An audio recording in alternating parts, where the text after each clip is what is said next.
The acrid smell of burning silk filled the air as I watched my wedding dress go up in flames. My sister, Victoria, stood by the fire pit, a cruel smile playing on her perfectly painted lips.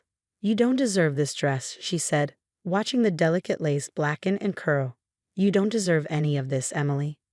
My name is Emily Chen, and at 28, I was watching my sister destroy what should have been the happiest day of my life. But as I stood there in our parents' backyard, watching $5,000 worth of handmade silk and lace turn to ash, I felt something unexpected, not despair, but a strange sense of calm. "Are you done?" I asked, my voice steady despite the chaos in my chest. Victoria's smile faltered slightly. She'd expected tears, hysterics, maybe even for me to call off the wedding. That's what she wanted after all. Instead, I just stood there, watching her mask of superiority crack just a little. "You can't seriously still be planning to get married tomorrow," she scoffed. "You have no dress, Emily. What are you going to do? Walk down the aisle in jeans?" I smiled, a small, knowing smile that seemed to unsettle her more than any amount of crying would have. "You really should have asked about the other dress, Victoria." "What other dress?" Her voice sharpened, the confidence in her tone wavering. I didn't answer, just turned and walked back into the house, leaving her standing by the fire pit. As I climbed the stairs to my old bedroom, I thought about how we gotten here. Victoria, the golden child, always perfect, always praised. And me, the quiet one, the one who worked twice as hard for half the recognition. When I'd announced my engagement to James, a successful architect I'd met through my interior design work, Victoria had seemed supportive.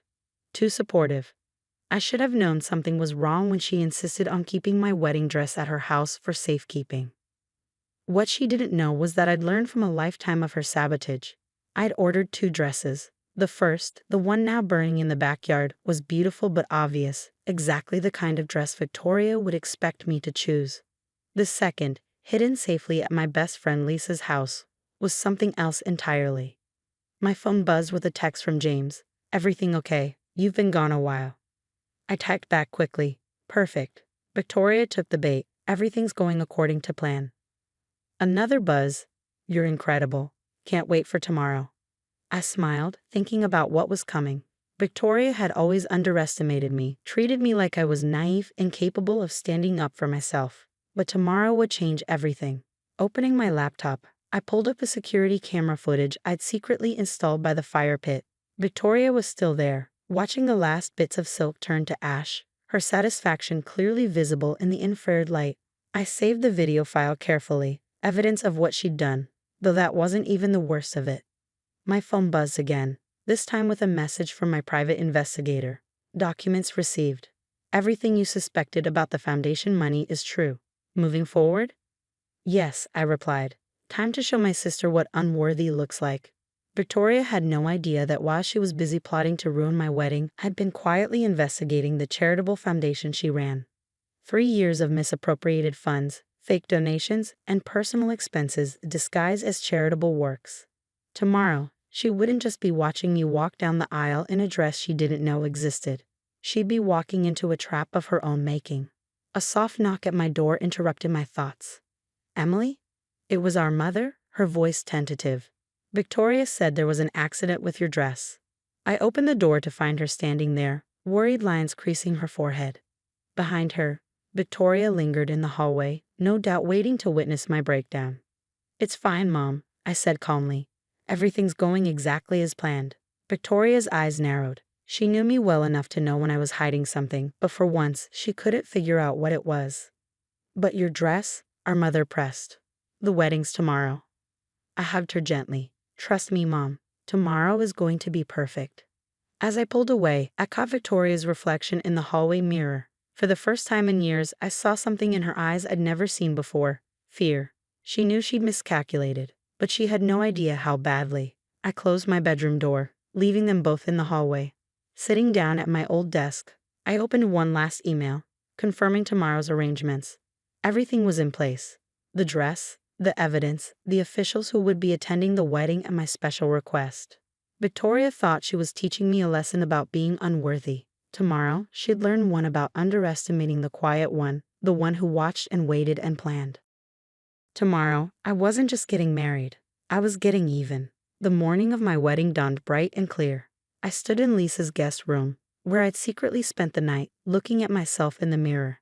The second dress, my real wedding dress, was everything the burned one wasn't. While Victoria had expected me to choose something traditional and safe, this dress was bold, modern, and absolutely stunning. "You look incredible," Lisa said, adjusting the crystal-studded train. "Victoria's going to lose her mind when she sees you." I smiled, thinking about what else my sister would be losing today. That's just the beginning.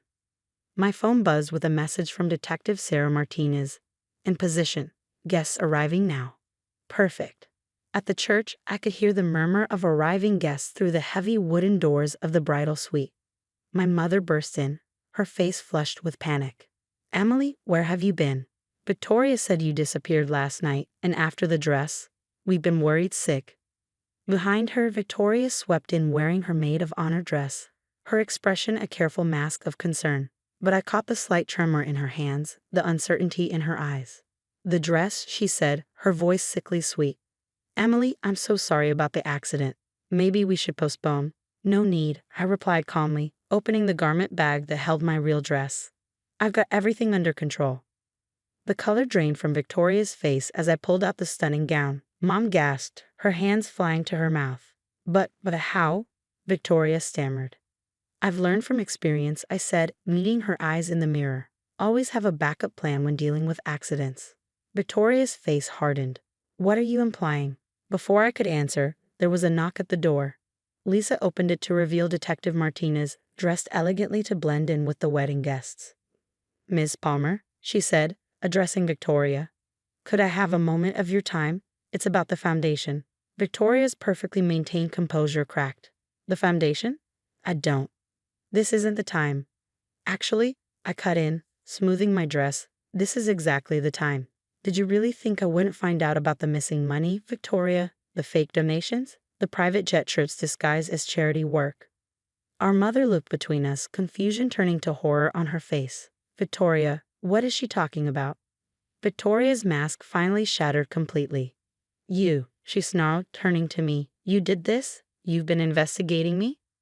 "While you were busy plotting to ruin my wedding," I said calmly, "I was busy exposing your fraud. Every dollar you stole, every fake receipt, every lie you told your donors. I found it all." Detective Martinez stepped forward. "Ms. Palmer, we have some questions about several large transfers from the foundation's accounts." "This is ridiculous," Victoria spat. "You can't prove anything." I pulled out my phone, showing her the security footage from last night. "Just like you can't prove the dress burning was an accident. I have everything on video, Victoria, your confession included." She lunged for my phone, but Detective Martinez was faster, stepping between us. "Ms. Palmer, please come with me. We can do this quietly now, or we can wait until after the ceremony in front of all your donors." Victoria's face contorted with rage and fear. "You planned this," she whispered. "You wanted everyone to be here to see this." "No, Victoria," I replied, fixing my veil. "I just learned from the best. Isn't this what you always taught me? Go big or go home?" Our mother had sunk into a nearby chair, her face ashen. "All these years," she murmured. "The foundation. Your father and I were so proud." "Mom," I said gently, "I need to get ready. The ceremony starts in 20 minutes. Victoria looked wildly between Detective Martinez, our mother, and me. "You can't do this to me," she pleaded. "Not today. Not at your wedding." "Why not?" I asked. "You were willing to ruin my day. Consider this your karma."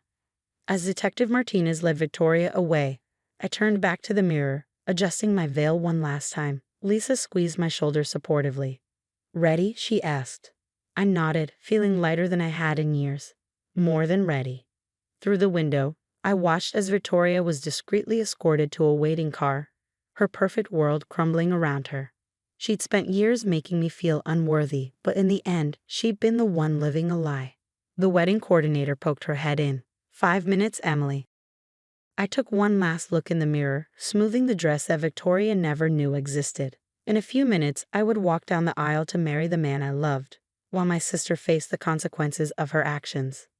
Sometimes the best revenge isn't about getting even.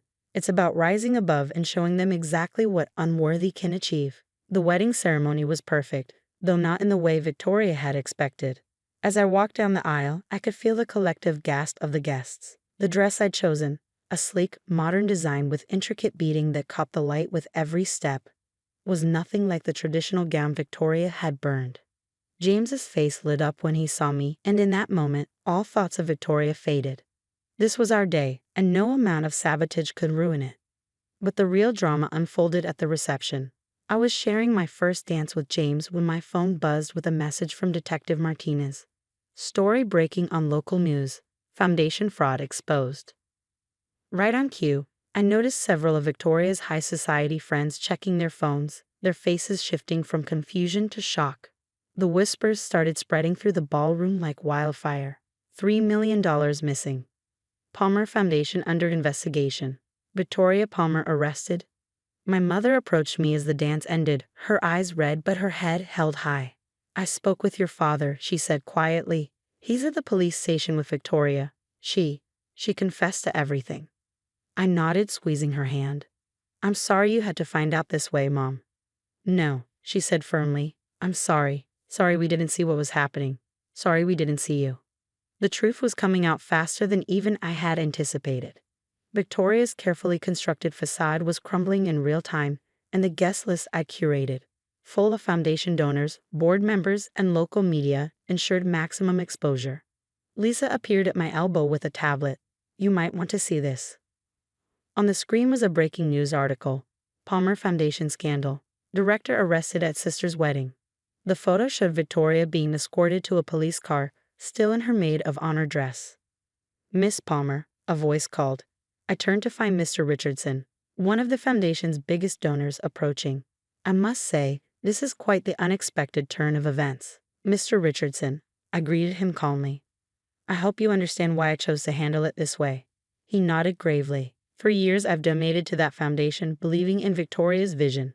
I appreciate you bringing this to light. He paused, studying me thoughtfully. We'll need someone to oversee the restructuring of the foundation, someone with integrity and attention to detail. I smiled, understanding his implication. I'd be happy to discuss that after my honeymoon. As the evening progressed, more details emerged.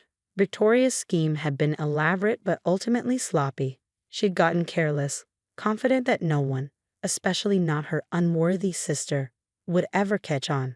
Around midnight, as the reception was winding down, I received another text, this time from Dad. Victoria's being held without bail. She's asking for you.